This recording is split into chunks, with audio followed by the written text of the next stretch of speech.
everybody. Welcome back to Balls Out Sports Podcast. As per not so usual, we have a new person. I'm Remy, and this is Tripp. Tripp is, well, I like to call him our resident Celtics expert. He is a Boston Celtics fan. Trust me, he's not one of the bandwagoners. He's been along for for the ride, for the ups and downs ever since the KG era and even before that. So yeah, Hey, you could throw in that I'm a Pittsburgh fan and I'm from Kansas City, so staying loyal to that, especially in times like this, could show you loyalty to my team. So, right, absolutely. Those are facts. Trust me, if he wanted to switch onto a bandwagon, he totally could have. oh yeah, Um, oh yeah.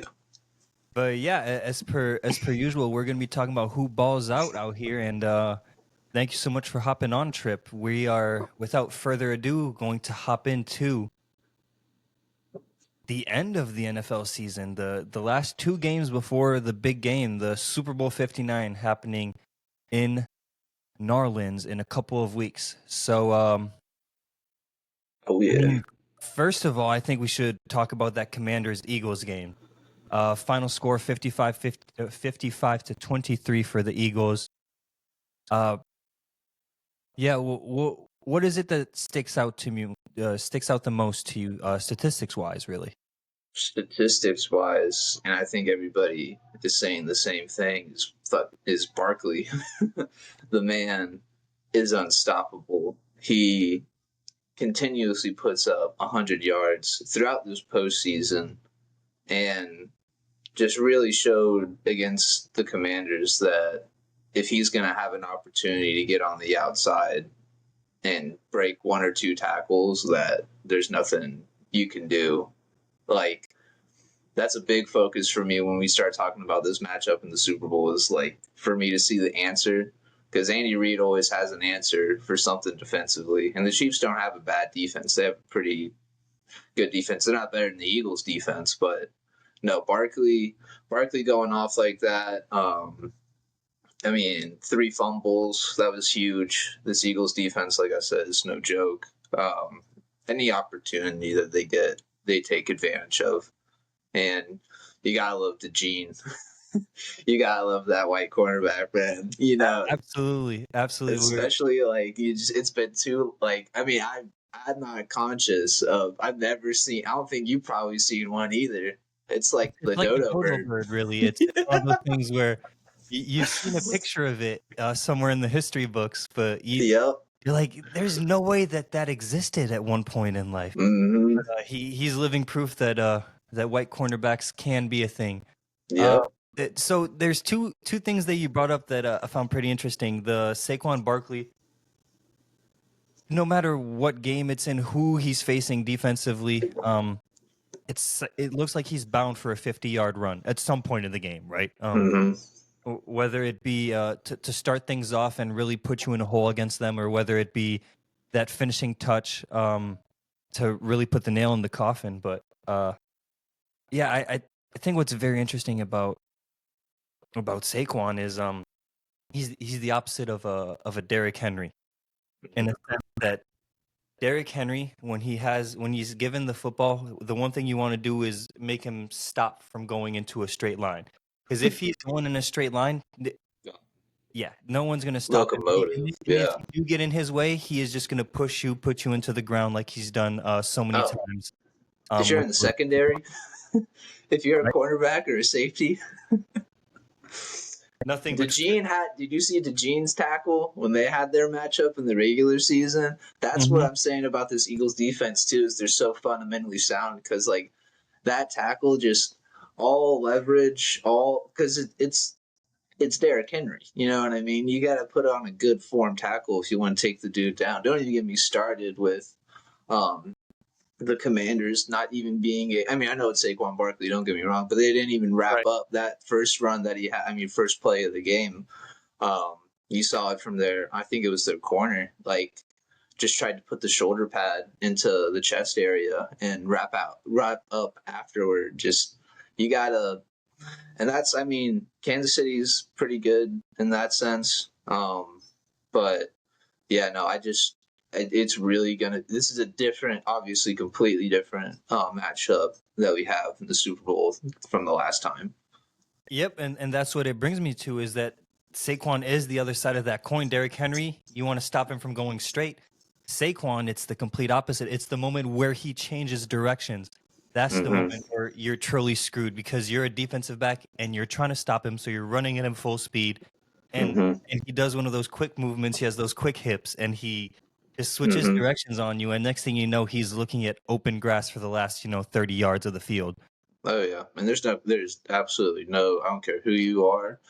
You'd have to throw in Worthy if you're KC to be able to catch him running down the sideline, because there's absolutely just no shot. Right. It You have is to insane. stay vigilant about him. It's almost like it's like a QB spy for a running back. Like, you want to have that one person who's almost a little bit too far back for a running play, at least. Just because you got to make sure if Saquon loses those first two lines, you got to be there as a third line of protection. So that was the first thing, and then the second thing that you brought up was the turnovers. One thing that was brought up during the broadcast of this Commanders-Eagles game is that the Eagles are the best at punching the ball out as soon as you get up. So players, if they catch the ball and there's no one around them, and they kind of tumble, but they get up right afterwards, the Eagles are really good at noticing that, if you are in the process of getting up, your full focus isn't on that football. And that's where they create a few of those turnovers. And then literally 2 hours later, I saw a play where Pacheco caught a ball from Patrick Mahomes, tumbled over, got up, and started running. And that's one of those plays where you might want to change the way you coach your team and tell them, hey guys, like, if you catch the ball and you fall and you roll over, don't get up. It's rather you only get 2 yards than you get 2 yards, get up, and then that ball gets punched out, and next thing you know, you have DeJean running over the other way for a touchdown. Yeah, no, you can't get up covering the ball with two hands. It's just impossible unless you're doing like a backflip up off the back to your feet. Like, no, I think it's a good point, and I mean, I think Kansas City has really done a good job with taking care of the ball. So that would be really interesting. I don't know, I can't name a lot of when I've seen Kareem Hunt fumble or Pacheco fumble. It's really been about Mahomes and the interceptions, like throughout the regular season, but come this postseason, he's really tightened it up. But yeah, man, I think that this Eagles offense is just so dynamic. Like, they just have weapons left and right. Like, everybody's been saying the same thing. It's like, you try to take care of Barkley, well, now you got to worry about Brown or Smith or Goddard, or Hurts can take off. I mean, or Hurts with his legs, and this was even the healthiest Hurts that we've seen this past weekend. He dropped 55 on, I mean, a very respectable team. They went 12-5 in the regular season. They beat the Eagles in the regular season. Their last or second to last game, right? And I mean, yeah, the Commanders are no scrubs, and so it brings me to a little side note. Jaden Daniels, what a season by this guy! I mean, what a season by anyone who went to LSU in the past couple of years, because I saw that the 3 finalists for Offensive Rookie of the Year all went to LSU. Oh yeah. So that just shows the winning culture that they're breeding, knowing that in the past we've had Offensive Rookie of the Years from LSU. I'm thinking notably Burrow. I'm thinking Jamar Chase. And I think the only reason why Justin Jefferson didn't get his is because Joe Burrow got it that year. So huge props to the Commanders. Huge props to Jaden Daniels. I mean, not this close. 32 points away from making it to the Super Bowl and being the first of his kind. That being a rookie. Make it there. I think like the biggest thing that I was seeing, it was Stephen A. I was watching, and he was saying like Daniels was doing everything right. He was like doing everything he was supposed to. As everybody around him that was making all these mistakes, like not giving him the opportunity that I mean, he threw a pick, but that was a worthless pick at that point. I think they were already down by at least like 14 or something. But Yep. yeah, I mean, that was also his only pick of the playoffs. oh wow, I Yeah, didn't know that's that. the thing. He had been really good at protecting the football this whole entire postseason, and Hmm. yeah, it's just hard going up against the NFC. The Oh NFC, well, yeah, the NFC leaders this season. yeah, no, they NFC is funny. I mean, whoever would have thought that the Commanders would have made it to like as far as they did? But um, Well, but I before the think injuries, you have to. That's the thing. Once we hit the playoffs, as fans, we tend to have really short memories. I mean, if the Lions don't lose one of their running backs, because they were yeah, the Montgomery. only team in history to have two receivers rush for 1,000, or two receivers receive for 1,000 yards this season, and have two running backs run for 1,000 yards this season. And so Yeah, when you have four weapons and you get it down to three, it's hard. It's hard. it's a game changer for sure. Yeah, no, I mean, I think Gibb. I mean, I could talk about Gibbs all day. Gibbs is crazy. Like, I should have picked him up on fantasy this year. That's how much like I was paying attention to him. But no, I think the Lions they'll do good. A lot of people were saying this was their year, like to be able to make it at least and everything. But this NFC, like, I mean, the Eagles are solidified at this point. Barkley, at least for another 2 to 3 years, is going to be running at the same pace if he stays healthy. So, Right. I mean, I mean, right now, technically, he is in his physical prime. 20. They say, scientifically speaking, by the biology says, that a man is at his peak physical shape, 26, 27 years old. So, right mhm, now, Barkley is literally right in it, and this experience and this knowledge that he's gained from this deep playoff run, added to the physical beast that he is. Yeah, I mean, you can get 2 or 3 more years of him, which is rare. I mean, running backs are only supposed to be good until they're 25, and here you have Derrick Henry, Saquon Barkley, showing you that mhm, the two best running backs in the league are very yeah. skillful. Hell, even watching Eckler still go at it, it's pretty crazy. There Like, you go. who would have ever thought that that would have worked out as well as it did Right? in Washington? Um, but yeah, I mean, they'll be back. Jalen Daniels is hopefully they give him a good contract, so he wants to stay at this point. I mean, there's And we always don't even those have one to worry season. about that for a couple years. This was literally his rookie season, so Hmm. that's the beauty of it. Yeah, Saquon Barkley, Jalen Hurts. I mean, Jalen Hurts didn't run as much as he could have this past week, obviously with that injury. How do you think that's going to affect the Super Bowl if he's not able to get those legs under him, the ones that we're used to seeing him run with?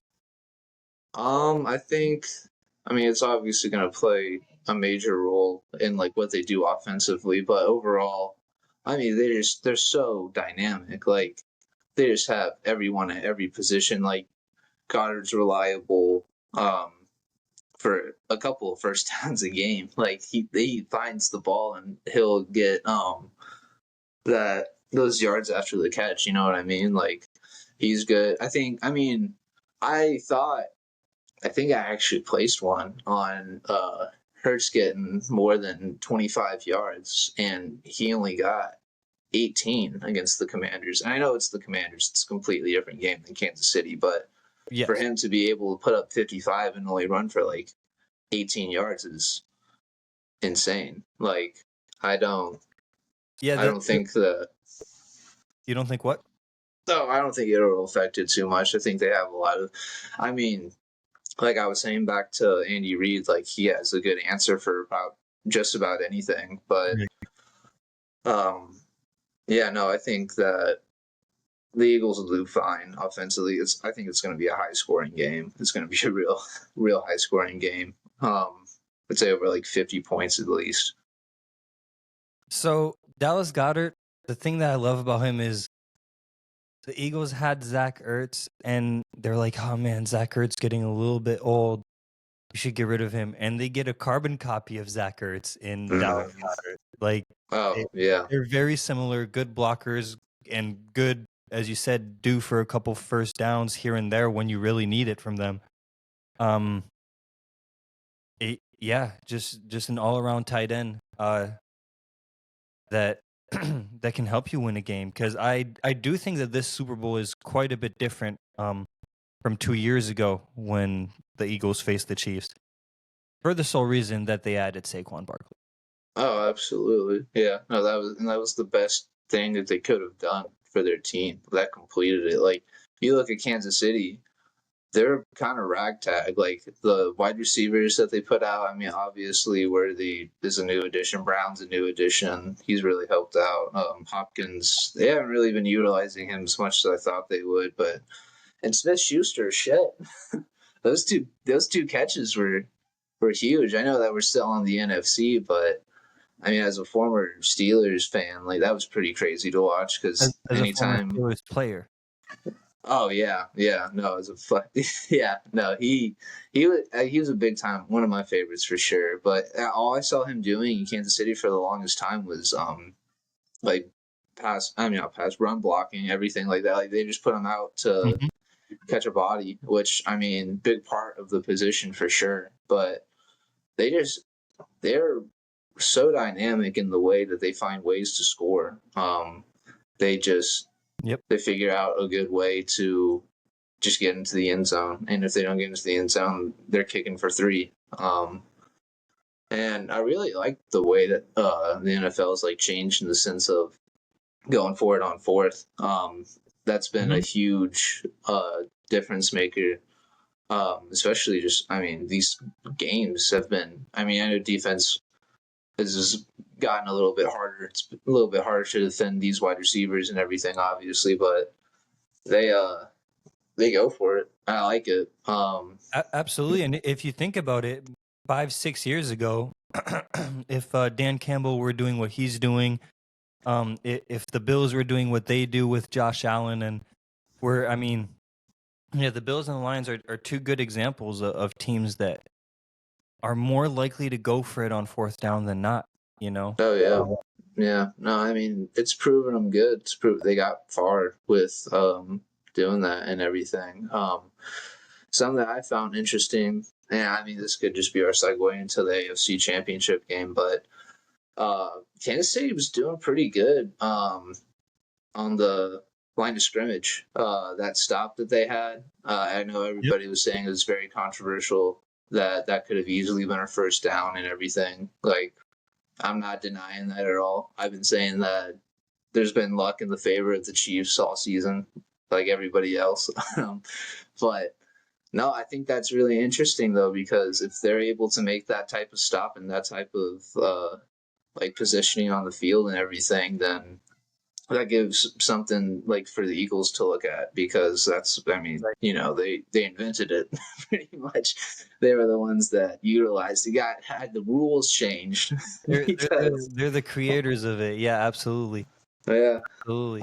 And yeah, so this is their second season without Jason Kelsey, one of the greatest centers of all time. Mm-hmm. And the fact that, you know, not that Jason Kelsey didn't obviously help with the tush push, but that it really doesn't matter who you have at center, as long as that quarterback is Jalen Hurts or Josh Allen, someone with, you know, basically running back powerful type of legs. Mm-hmm.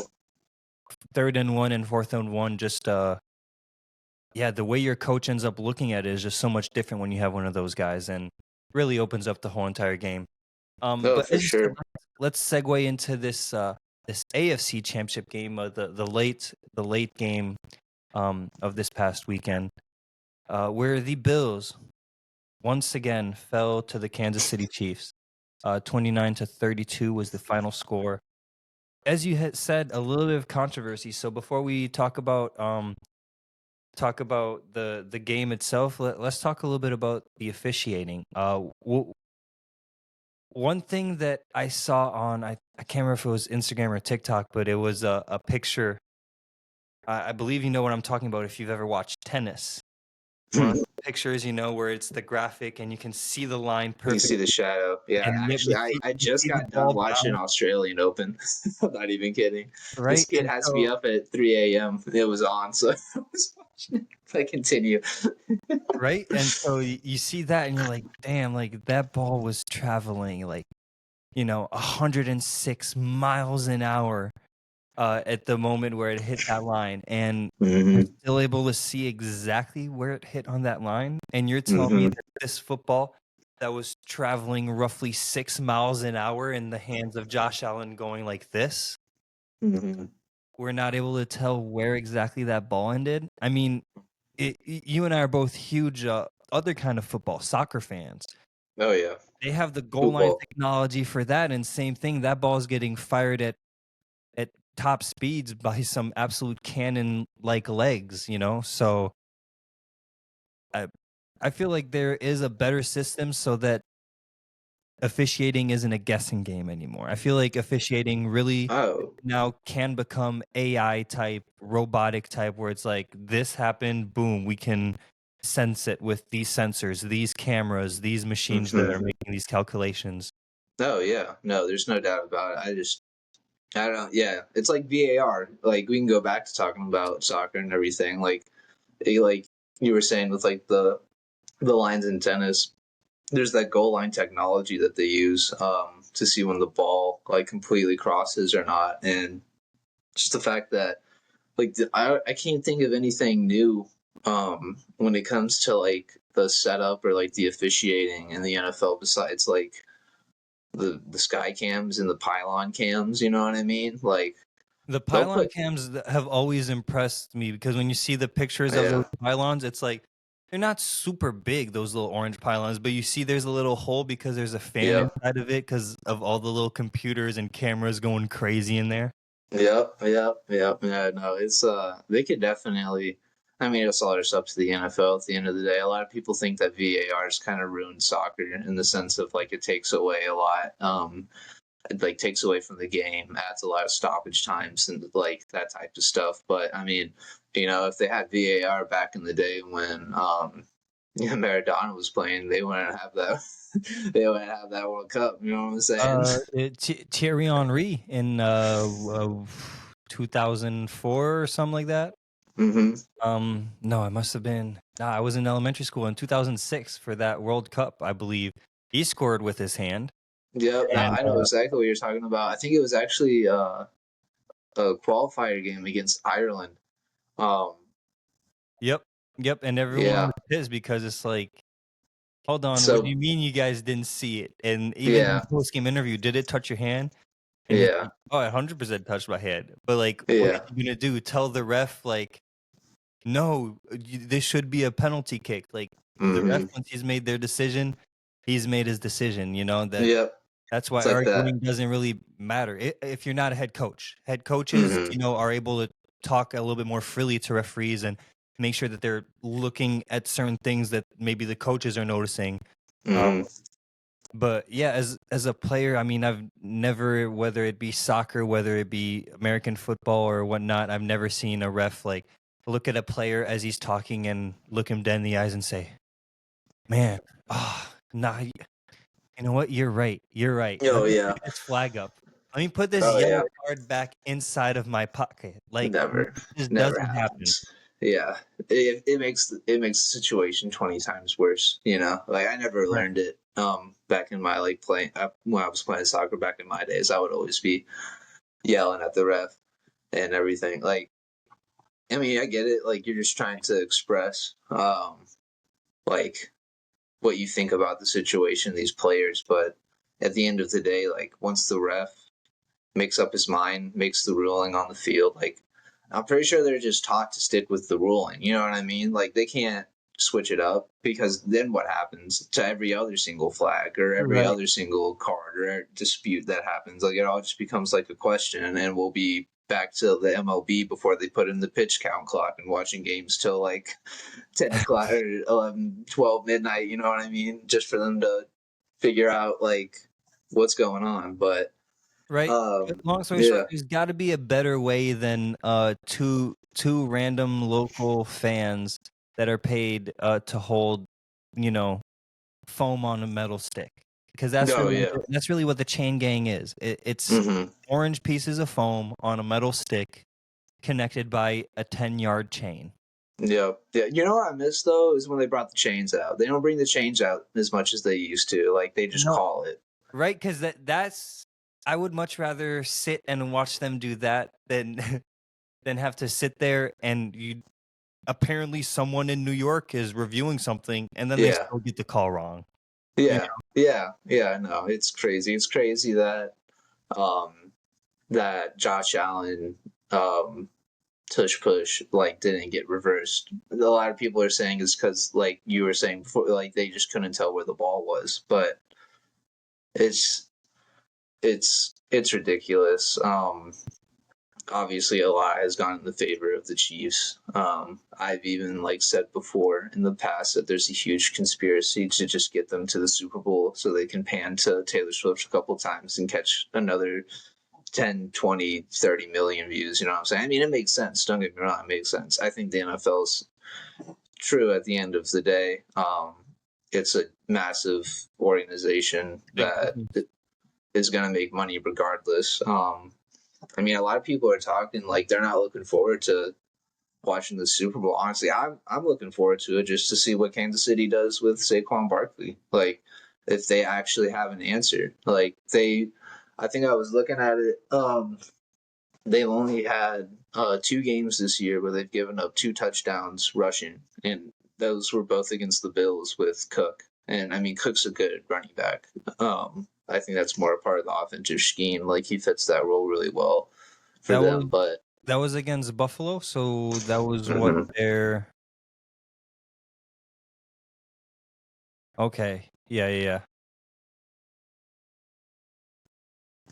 Okay, that was pretty late in the season because I was just seeing something. We were talking about turnovers earlier, and the one thing that the Chiefs have been doing really well is Patrick Mahomes had that one fumble that was recovered on Sunday.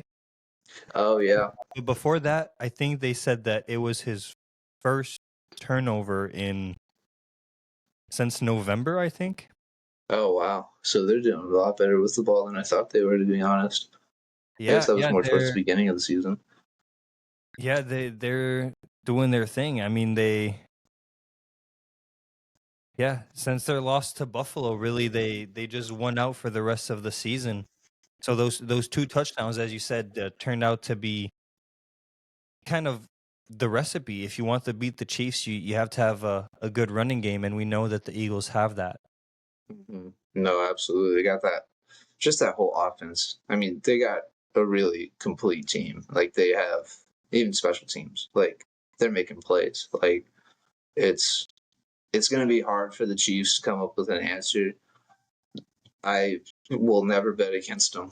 Though I have before in the past. You know, like Mm-hmm. I didn't think that they stood a chance the first time against the 49ers. I thought Jimmy Garoppolo was really going to go out there and beat Kansas The City, first but time, really? yeah, yeah. I mean, Wow.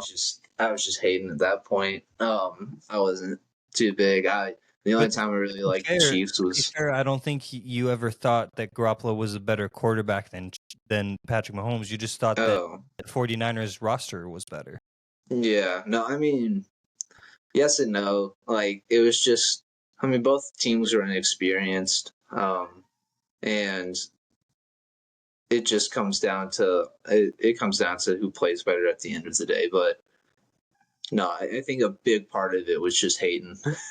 A huge part of it was just not accepting the fact that Kansas City was a good team because I'd always grown up with Pittsburgh coming in to Arrowhead with Roethlisberger and Polamalu and Ward, and, you know, everybody, and just Ryan dogging Clark. them. Right, yeah, Ryan Clark. I mean, the list goes on. That the Steelers between the years of like 2005, 2004, you could even say to like 2015. Mm-hmm. Those were the glory days. It was a good time to be a Pittsburgh fan. Now it's just a first round exit every single year. Which I Right. mean, I know a lot of teams don't make the playoffs, but just to see the same thing, I feel like I'm a Bills fan. You know, I mean, it's not that extreme. It's not the AFC Championship, but it's the same shit every year. At least it's not the same team every year. Because Yeah, it's that's the true. real frustration, which beautiful segue into it. So, I mean, I just talked about this earlier in the episode that we have short, especially once you come to the playoffs, you have short memories.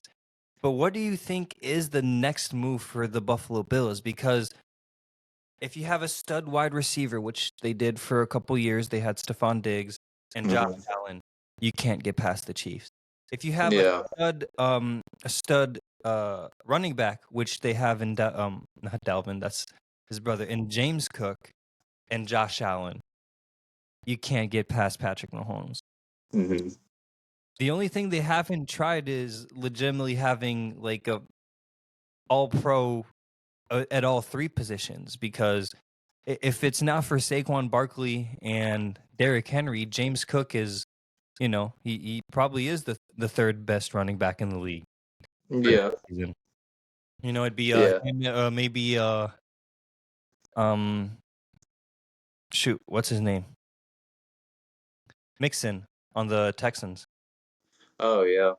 Yeah, no, he was doing. I really liked him. I think he was a little bit. I don't know if you saw his tweet at the beginning of the year, but he was talking mad, like he was. I mean, he said something along the lines of like he was leading yards. I mean, we were like 3 games in the season, but no, Right.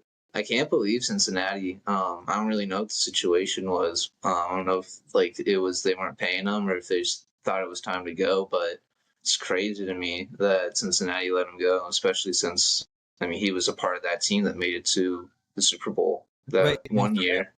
Yeah, but for what I think the Bills should do, I mean that's a tough one. There's only so much you can do. You know, like you're saying, like they had stars before, they have stars now. And their Defense. defense, I don't think has ever been as good as it was this year. I mean, Hmm. Yeah, no, it's hard to come up with an answer for Andy Reid and this Patrick Mahomes, Travis Kelsey era. Because they figure it out, man. They're real dynamic. I mean, they have all the resources in the world now. They're the team that everybody's looking at. They're the new Patriots. I've been saying that for a while. mhm. I mean, it's going to get to a point where if there isn't an answer in the AFC, and I know for a goddamn fact it's not going to be my Steelers. Right. If there's going to be an answer in the AFC, and I honestly, I could see him coming back next year.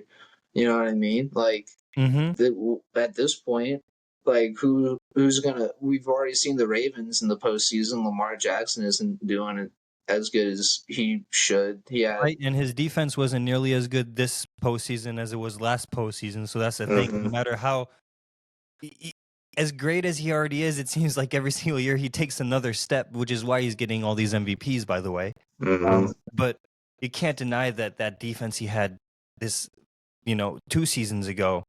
mhm. Man, I mean that looked like his best chance to reach the Super Bowl and potentially win it. So Absolutely. Yeah, no, at the beginning of this playoffs, I was saying I was convinced it was going to be Lions Ravens because I only saw the Ravens. I mean, people could argue that they saw Buffalo, they could beat Kansas City potentially, but I'm just, I really was convinced that because I mean, it's like the Eagles in the NFC. They had all of the pieces. They have receivers there. They picked up Henry. That was huge. I had Barkley and Henry on my fantasy team this year, so I was paying pretty close attention you to had them. on 2 different fantasy teams, or did you have them both on No, the same squad? I had them both on the same fantasy team. Yeah, I still lost. I got third. Dude, I what? got third. Yeah, man. No, it was bad. I think somebody in my league, just picked up Mahomes in the first round because from Kansas City. So I think it was something like that. But Trust me, you don't Um, have to be from Kansas City to want to pick Patrick Mahomes in the no, first I round. mean, for sure. No, for sure. This season was a little bit more of a toss up for him fantasy wise. He hadn't really been putting up the passing yards that he's put up previous seasons. You know, I think I forgot.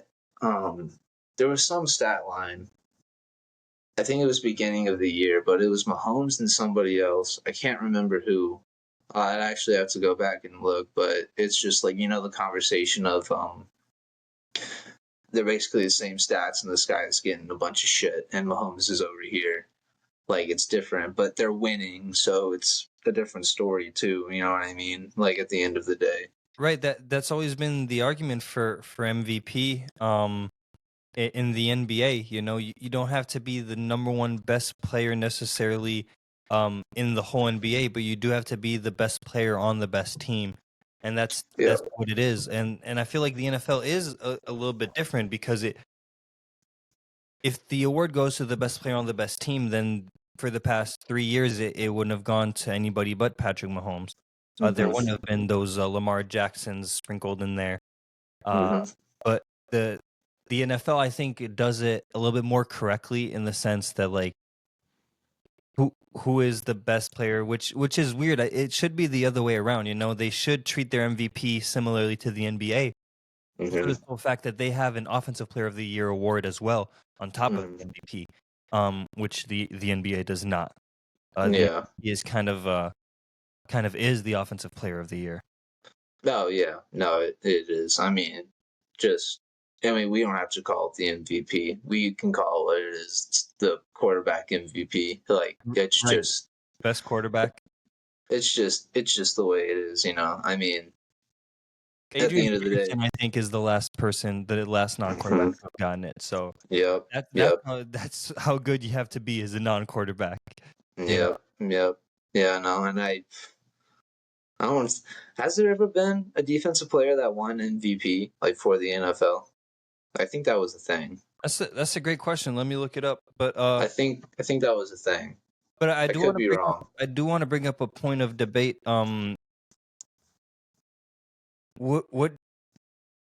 What do you think Pacheco needs to do in the Super Bowl? Because he had 12 yards in this game against Buffalo. Literally the fourth leading rusher behind Xavier Worthy and Patrick Mahomes. Hmm.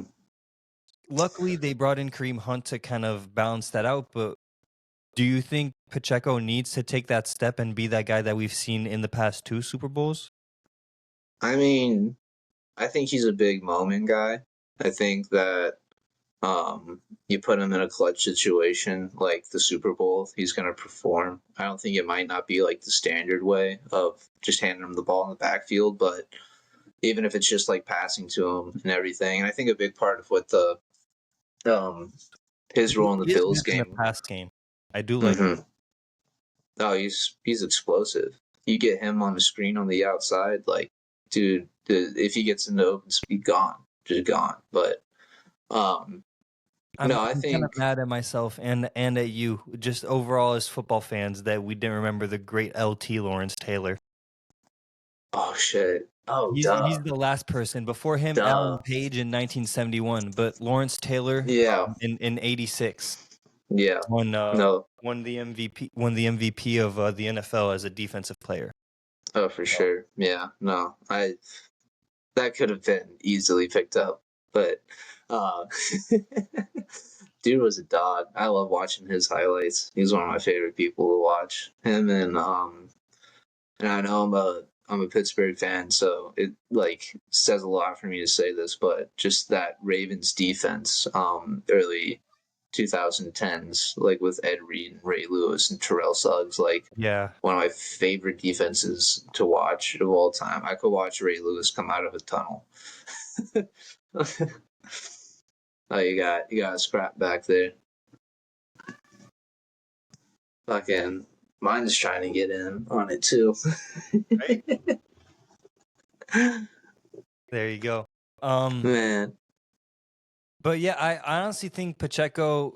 Yeah, I think Pacheco he's gonna be the solution because other teams are definitely looking at these these past few weeks since he's come back from injury, and maybe they're not going to game plan for him the same way. So I think this Super Bowl is going to be his chance to take advantage of that potentially. And if he's able to get back into form, this extra week of rest is definitely going to help him just because of the way he runs, the physical nature of the way he runs.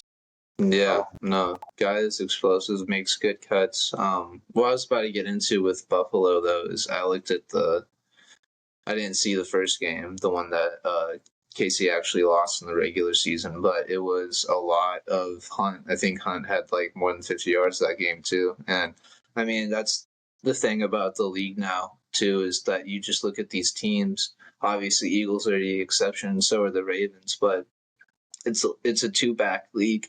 You got to have somebody to, like they say in Detroit, like Sonic and Knuckles, you need somebody to be able to break out to the outside, need somebody to get you 5 yards when you need to get a first down.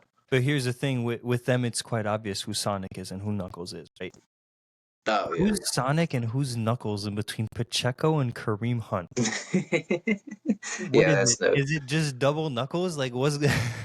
Yeah, I mean, that's true. That's true. I think if you had to pick one to get you a yard, I would definitely be taking Hunt all day. That's just he's a massive dude, he's a Right, but if bulldozer. you want someone to break through that initial tackle and keep going for 15 more yards, Pacheco?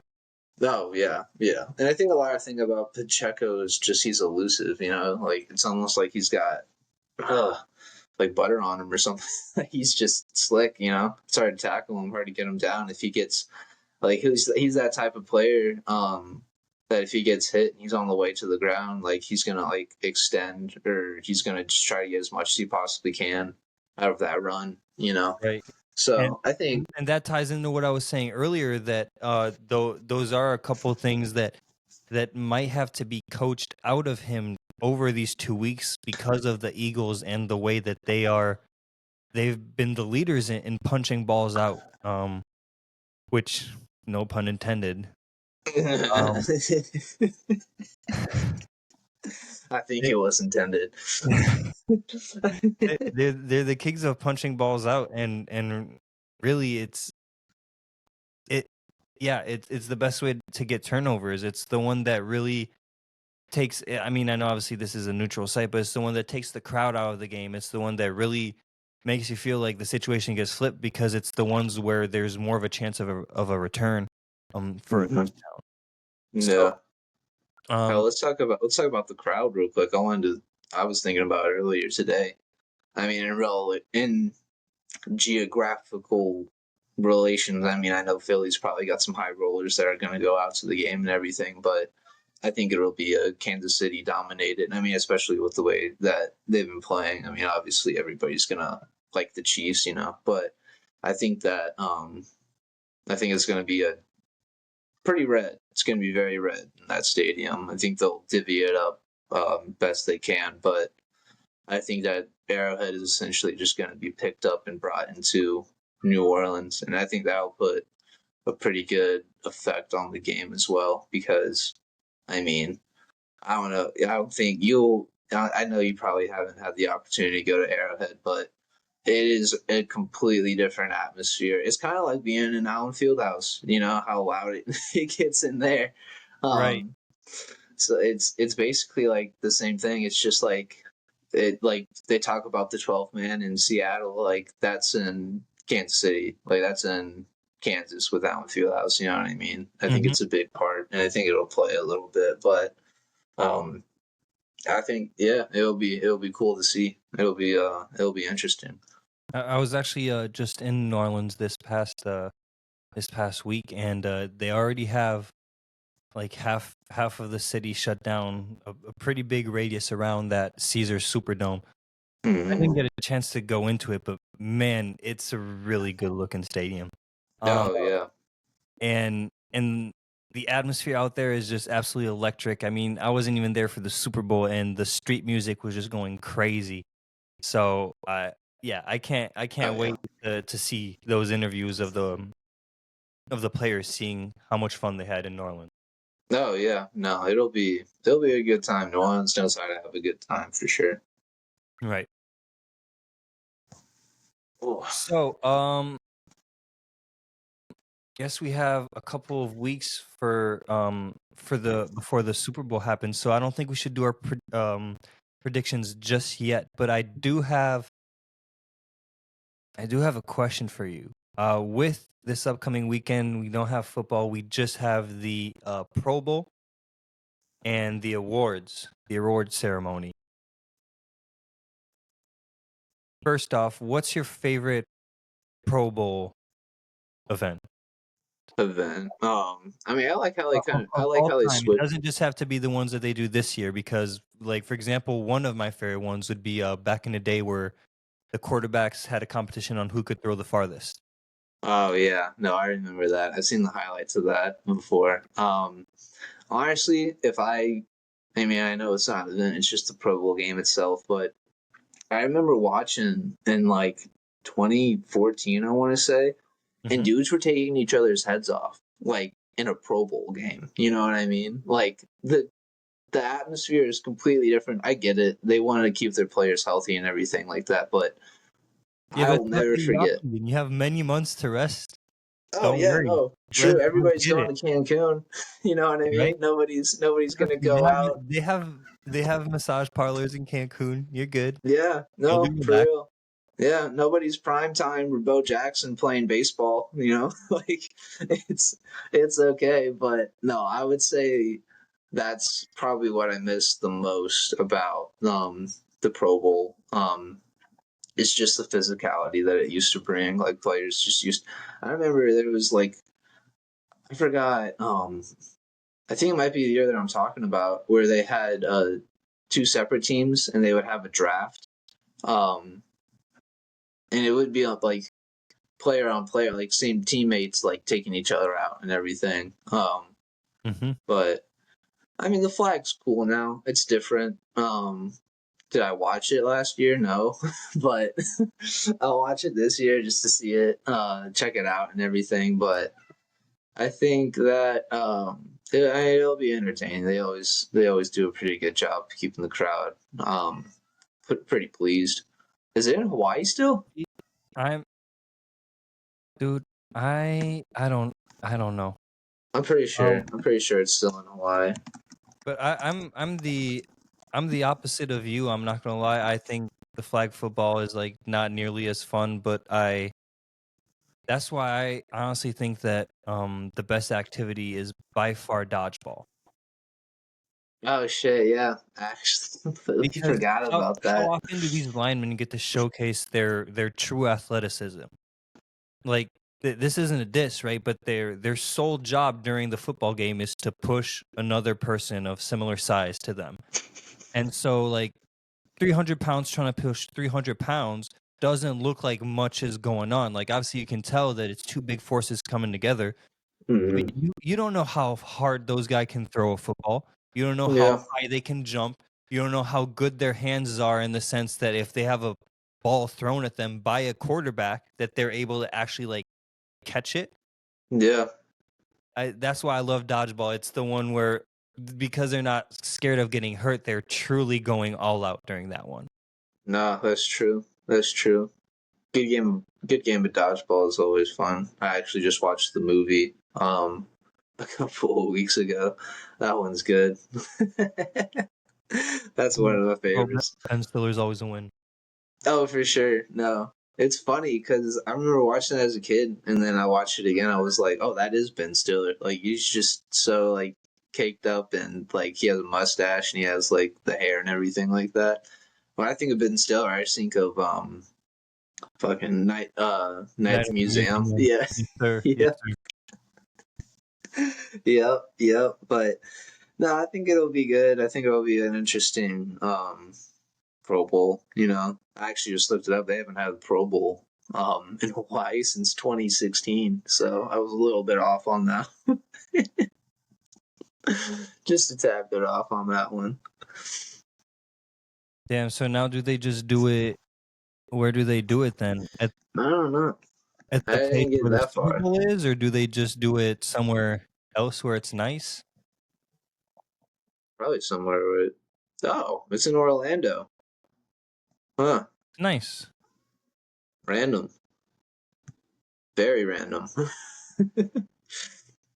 But yeah, that would be cool. Huh. Maybe I can make it out. That could be a fun one. That would be pretty cool. Yeah, no, I see all those stars at once in one area. That would be insane.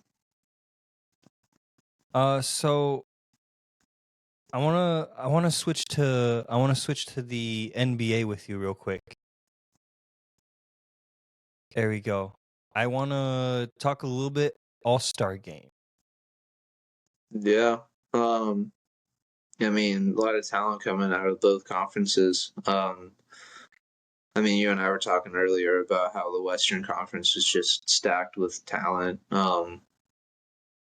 Gillis Alexander is one of my favorite players to watch right now. He's absolutely out of his mind every single time. Like he's Well, just so creative. as a fan of Minnesota and a person who lives out here, I always feel like there's a little bit of rivalry between him and Anthony Edwards, just because they. Yeah, I gotta say, with Luka Doncic being hurt, they're the two best guards in the West right now. You know, Yeah, because yeah. obviously Donovan Mitchell is doing his thing, Jalen Brunson's doing his thing over in the East.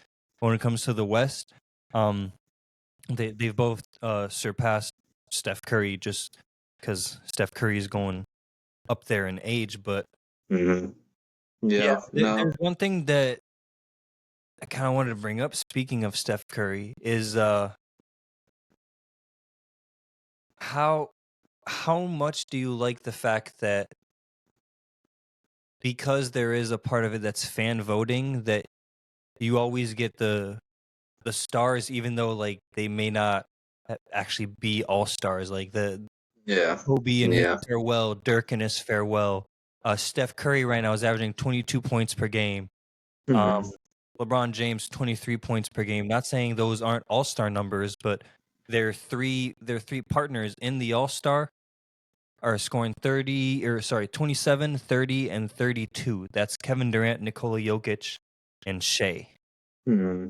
Yeah, yeah. I mean, at the end of the day, it's all about what the fans want. Like when it's the All Star break, that's who they're trying to cater to. That's who they want. I mean, who else is going to watch it? You know what I mean? They want people to watch it. So putting the fans out and having them actually be a part of the process to pick the players that they want to see is actually going to lead them to wanting to like watch it and everything. I personally haven't been excited for an All Star break these past couple of years. I mean, the dunk contest. I think there was one that was pretty decent. I think it was last year actually, but it's gotten to a point where I haven't really paid attention to it as much because um, I mean it's kind of just like the same thing with the Pro Bowl where I mean sure it's exciting to watch flag football, but it's just another one of those like it's a buffer. You know what I mean? Right. Like Who's gonna score 200 points first? That's what the All Star game has turned into. yeah, no, it's weird. It's definitely weird, but I mean, I think it'll be cool. I was just about to say, I don't know if you saw Jokic's interview after he got told. I think it was in a post game, like right after on the court. They were like, "Congratulations, you made another All Star weekend." He's like, "Oh yeah, thanks guys, thanks for making me not have rest or something along the. I mean, he is like who he is. Like he's just gonna be straight about it, but it really is like at the end of the day, it's a buffer. Like it's And just a that's the little bit thing of a with Jokic, break. is that he's just like LeBron and Steph were just 2 or 3 seasons ago. He's so good and he's so popular. So there's just no chance that he's not gonna make the All Star game. It's Hmm. like LeBron James, Kevin Durant, Steph Curry till they retire will be making it to the All Star game. Um, Absolutely, just yeah, because of the impact they've had on the game. yeah, for And sure, yeah. yeah, so now looking at the Eastern Conference with the starters, two Knicks on those starters, right? Karl Anthony Towns and Jalen Brunson. Only How do you feel about that? Do you like seeing Cat on there? Or? I love seeing Cat on there. Huge Cat fan. The one thing that I don't like, but I kind of understand is, the Cavs are doing better than the Knicks, just with in this particular season, right? They're the best team in the East. They have 37 wins. They're cooking right now. I think that they lose a little bit of all-star votes. Each player does, just because they have four, like a big four, kind of. Mm-hmm. You know what I mean? Like it's Donovan Mitchell, it's Mobley, it's Garland, and it's Allen, right? Mm-hmm. So having that big four makes it harder for Allen to edge out Karl Anthony Towns or Garland to edge out Brunson. Mm-hmm. But I do think that the Cavs deserve to have at least three of the big four make it to the All-Star game. So I'm excited to see when the reserves come out. Mm-hmm. And also how that's going to work with their new system, where it's kind of like a tournament style. Because I think those Cavs players are the kind of guys who definitely would want to play against each other. Yeah, no, that would be fun to see. I mean, they're a competitive team. They're young. I mean, they're just Garland. I like Garland. Garland's been doing pretty good this year. I mean, they're just a good team overall. It's crazy to see that Cleveland like turned around so well. I mean, not so well. It took them a couple of years, but it's crazy to see it like they're in the conversation. You know what I mean? Like, who would have thought that would have ended up as well as it did after the mess that LeBron left? But right, it would have taken me a couple years if I lost LeBron James and Kyrie Irving in the span of 3 years. yeah, no, for sure, yeah, no, it's just Especially the since they both pieces. left in free agency. You know, it's not like you get anything. The only thing you get is a decent amount off the paybook every single year. Not having to Yeah, pay those two guys. yeah, no, for sure. But I like it. I like what they've been doing. I do think it will be um a good matchup in the postseason when it comes to Boston and Cleveland. Obviously, if Boston's healthy, I'll take them in 6 any day of the week. Against Cleveland if everybody's there. Just because they have all like the roster's deep, starters are good.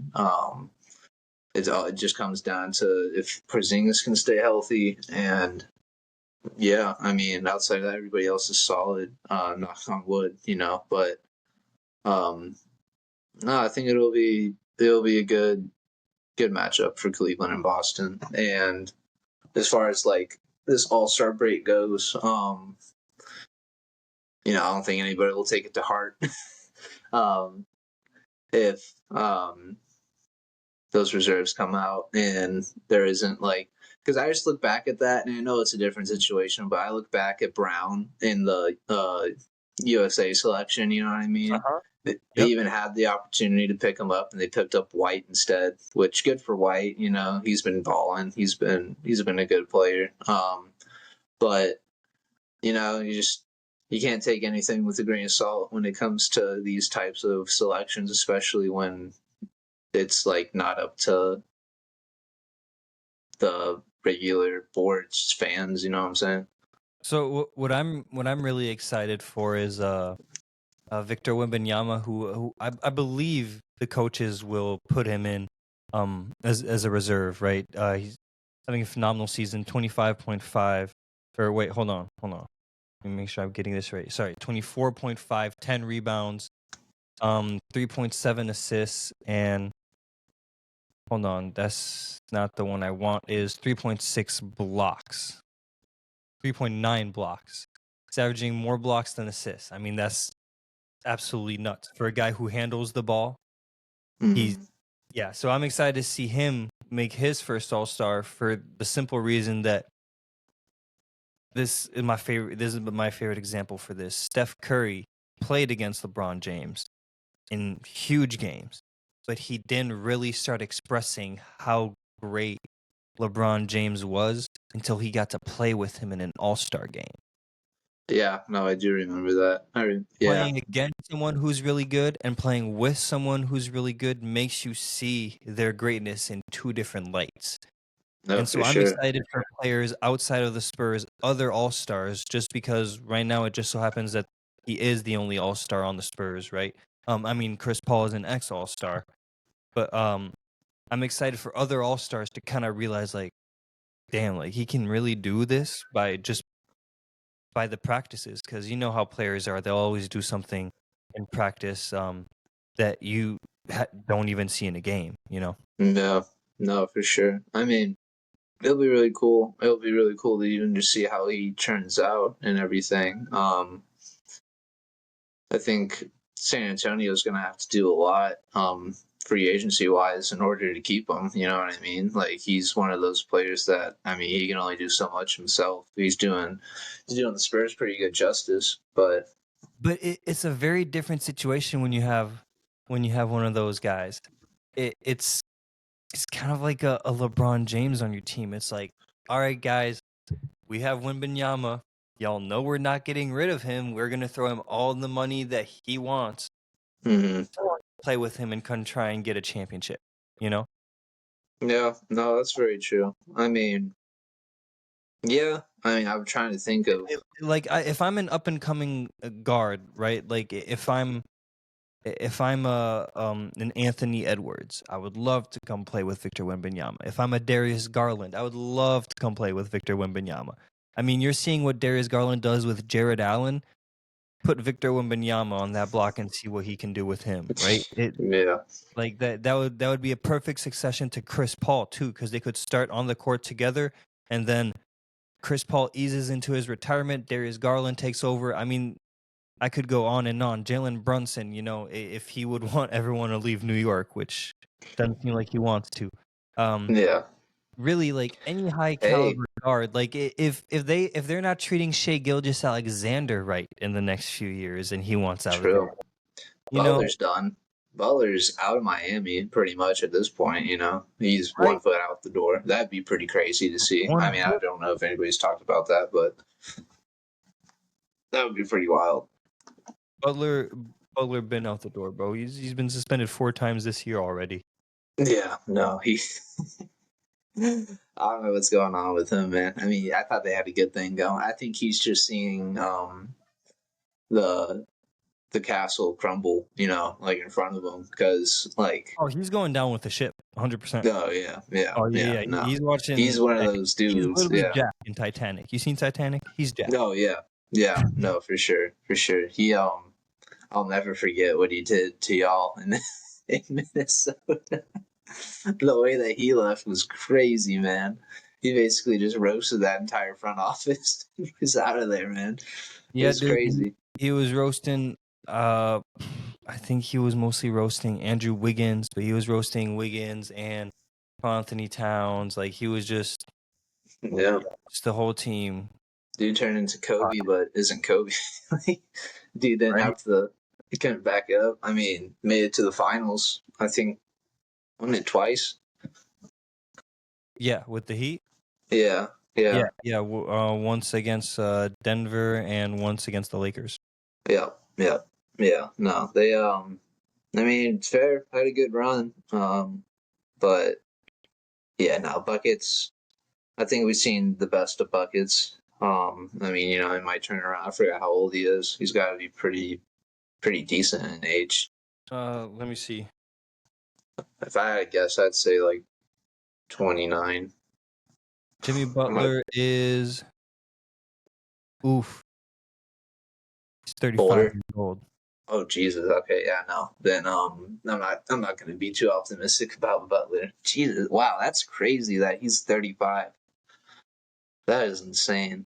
Yeah, man. It used to be if you're 35, like you can see it, you know, like you could see Oh, a for player's sure. numbers just kind of start dwindling down. I Oh mean, yeah. this season for him isn't the best, but um, yeah, his numbers have been steadily going down. He was kind of around like 21 and a half, 22 points. Then last season, 20 points. And this season, 17. Yeah. No, I mean, it's Hero now. Hero's the guy in Miami at this point. Yeah, it's his team for sure. Yeah. And I mean, if I'm being quite honest, he was a big part of them making it to the finals. I mean, I'll never forget that Eastern Conference Finals in the bubble against the Celtics. I was tired of hearing the name. he was Right? hitting threes from like 4 or 5 feet out. I was like, what possessed this man to not let Tatum get a freaking ring? You know what I mean? But no, I'm glad the Celtics finally figured it out. I mean, they just needed a big man all along. That was the Yeah, and last piece of it. Porzingis ain't no scrub either. He's one hell of a big man. No. Oh yeah, no. And I mean, even Remember when he was a unicorn, and the only reason why we had to find a whole new name for Victor Wembanyama is because he had already taken unicorn. Because if there's no Kristaps Porzingis, Victor would be a unicorn, but oh it just yeah, so happens that a dude that's 1 inch shorter and can maybe not dribble as well, but shoot dang near as well as Victor.